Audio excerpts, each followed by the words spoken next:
Jérémie chapitre 1er, versets 5 à 19.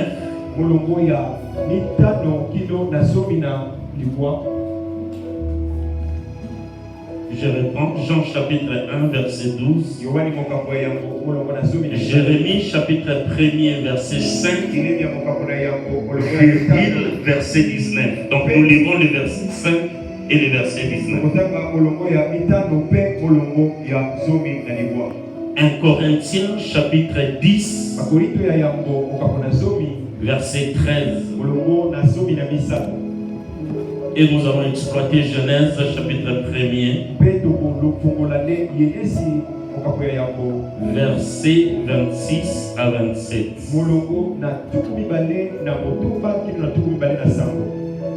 Acte chapitre 1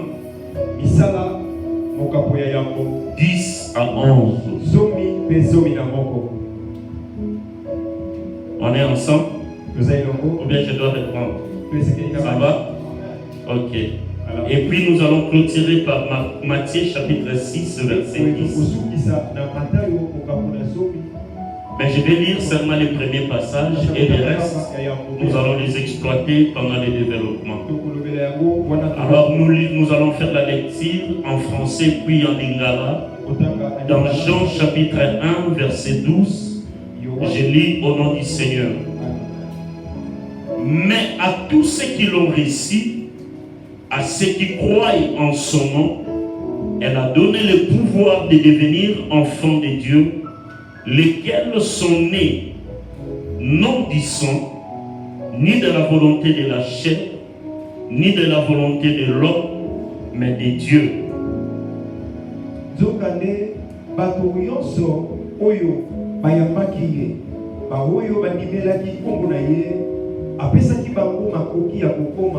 bana na nzambe bakomi bana na nzambe na nzela ya mbotama ya bomoto te na posa ya bomoto te to mpe na mokano ya moto te kasi na mokano ya nzambe. Du Seigneur, nous pouvons nous rasseoir.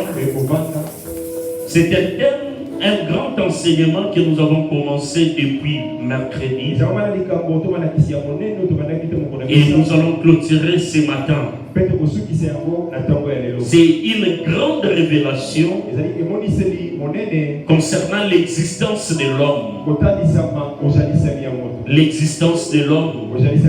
Par existence de l'homme, je vois pourquoi l'homme a été créé. Pourquoi l'homme est-il sur la terre? Pourquoi Dieu avait-il créé l'homme? Est-ce qu'au regard du ciel et de la terre, Dieu avait-il vraiment besoin de l'homme? Est-ce que Dieu, pour accomplir ses plans, avait-il besoin de l'homme? Parmi les questions, nous nous sommes aussi posé la question de savoir, est-ce Dieu avait-il besoin de l'homme sur la terre ou ciel? L'homme qui a été créé à l'image de Dieu pour venir sur la terre, à l'exception d'Adam et Ève qui ont été créés, tous les êtres sont venus par procréation. Il n'y a que deux êtres qui ont été créés de la main du Seigneur. Et tous les restes qui sont venus après sont venus sur la terre par procréation. Et il y a eu deux naissances d'après l'enseignement. La première naissance de l'homme, c'est la naissance adamique,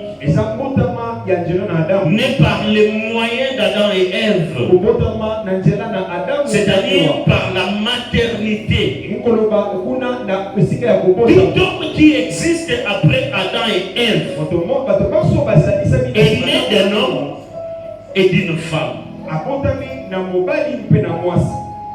J'irai très loin pour te dire, pour effacer toutes sortes de polémiques, à l'exception de Melchisedec, qui était à l'image de Dieu, qui n'avait ni mère ni père.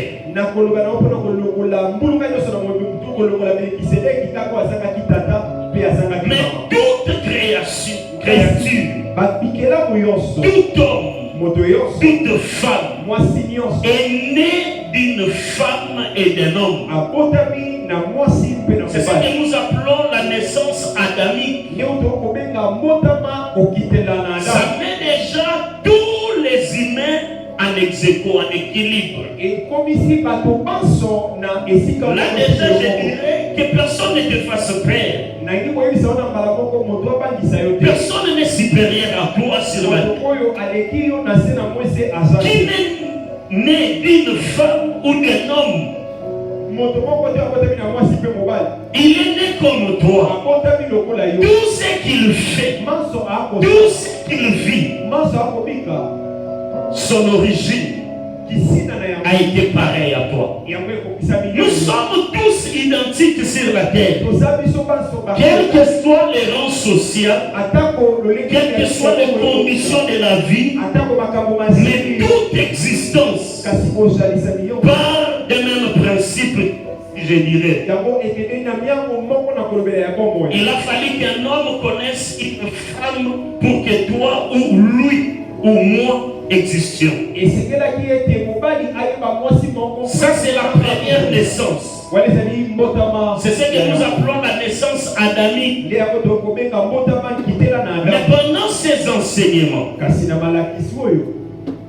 nous parlons beaucoup plus de cet homme qui a connu une deuxième naissance. C'est là où la démarcation se situe.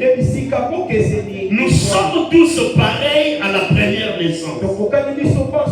Mais la démarcation de l'existence part à partir de la nouvelle naissance. Il y a ceux qui ont connu tous la première naissance. Mais puis ils ont connu la deuxième naissance. Ils sont morts pour exister après. Ils ne sont pas morts par la chair, mais ils sont morts par l'esprit. Et ils sont ressuscités par l'esprit. Pourquoi j'ajoute ces démons? Parce que vers la naissance, à la deuxième naissance, le corps reste le même, mais l'esprit est régénéré. Comment reconnaître celui qui est né de nouveau? Ce n'est pas par la parure extérieure. Ce n'est pas parce qu'il met le mouchoir de tête. Ce n'est pas parce qu'il porte de longues robes jusqu'à la terre. Ce n'est pas parce qu'il se voile. Non. Par la régénération de l'esprit. Le corps peut rester le même, mais l'esprit a connu un changement. Voilà pourquoi il est dit dans Jean chapitre 1 verset 12. Ça ne concerne pas tous, mais seulement à ceux qui l'ont reçu, à ceux qui croient en son nom, à ceux-là. Il leur a donné un pouvoir.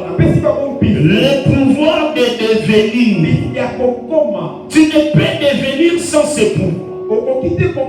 Le pouvoir de la régénération. Le pouvoir de la seconde naissance. C'est pour changer notre nature adamique.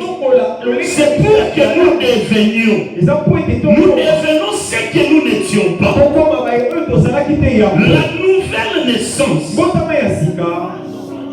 notre existence, il doit changer notre nature par rapport à la naissance. Nous devenons de nouvelles créatures. Je peux rester noir, je peux rester chétif, mais il y a une régénération dans mon esprit. L'esprit affecte mes pensées. L'esprit affecte mes désirs. L'esprit affecte mes sentiments. Voilà pourquoi je ne fais plus ce que je faisais avant. Voilà pourquoi je ne m'habille plus comme je m'habillais avant. Voilà pourquoi je ne pourrais plus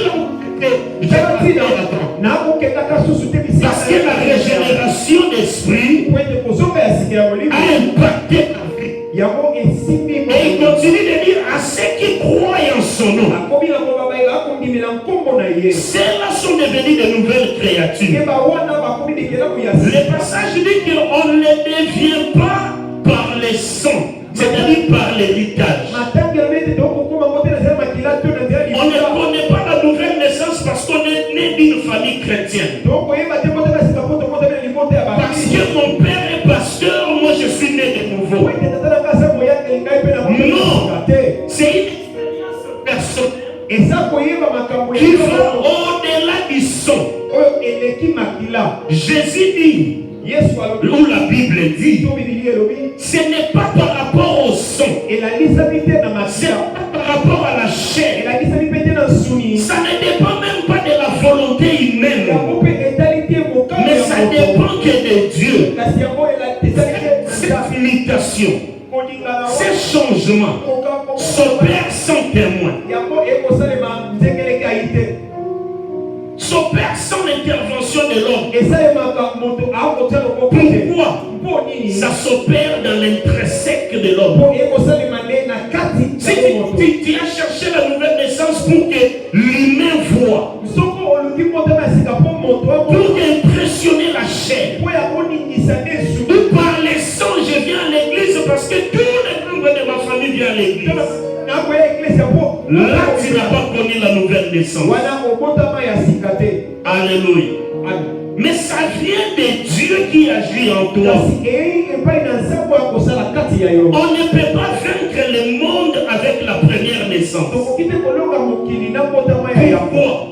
Parce que la naissance adamique a perdu ses pouvoirs à cause du péché. Avant le péché, Adam et Ève dominaient sur les animaux. Ils dominaient sur toute la création. Ils vivaient avec les lions. Ils envoyaient les léopards. Ils donnaient des ordres. Toutes ces choses lui étaient soumises. Mais à cause du péché, Adam a perdu ses pouvoirs. Voilà pourquoi ils naissent par la naissance adamique, naissent sans époux.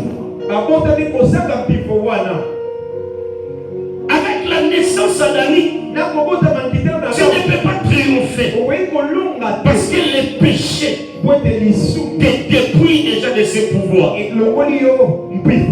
Alléluia. Parce que la Bible dit, je suis né dans le péché et conçu dans l'iniquité. Un tel homme ne peut dominer, ne peut régner, ne peut vaincre à cause seulement de sa naissance. J'ai aimé pendant la semaine écoulée,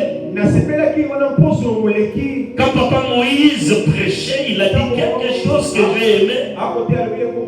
Il a dit déjà par notre naissance, nous faisons déjà alliance avec nos coutumes et nos us ainsi que nos totems.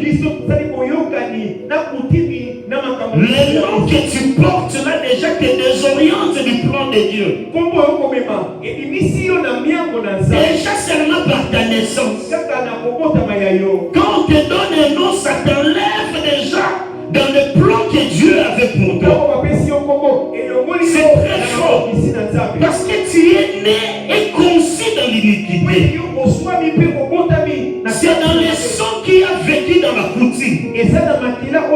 Tu sors d'un sang qui a été baigné, je dirais, dans le totem. Ton père a servi les dieux de ce monde. Il a fait alliance avec les dieux de ce monde. Déjà par ta naissance à cause de ce sang, tu es déjà voué à cette malédiction. Voilà pourquoi quand Dieu a appelé Abraham, il lui dit sors de la maison de ton père. Parce que dans cette maison, tu as adoré les statues. Dieu ne peut pas commencer avec un homme, avec la nature adamique.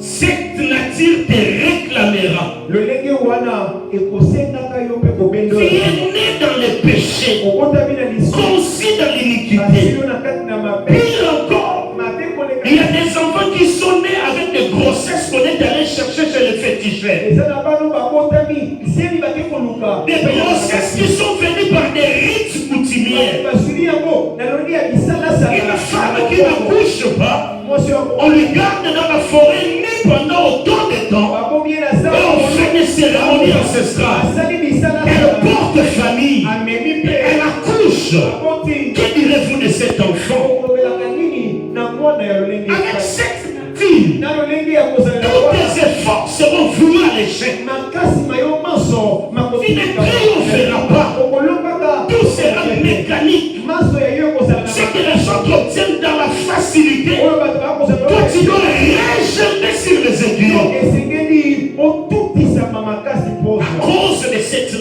ya nature, kaka tina à cause de cette première naissance, kaka po ya tina la naissance de notre sang, kobotama de la lignée de notre famille, ya mokitani les malédictions prononcées dans la famille pèsent encore sur toi. malakeli mabe malobami na libota Tu es né après des rites. obotami nsima na bisalasala La famille a sacrifié des choses. libota epesi Ils ont pris à des dieux païens. bakimeli Ils pensent que tu es. yo motu Tu es né dans cette lignée.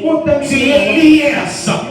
Que tu le veuilles ou pas. olinga tote Voilà pourquoi il te faudra yakotala tina une nouvelle identité. kosalela ya Pour avoir une nouvelle identité, il faudrait naître de nouveau. Renoncer à l'ancienne identité et devenir enfant de Dieu.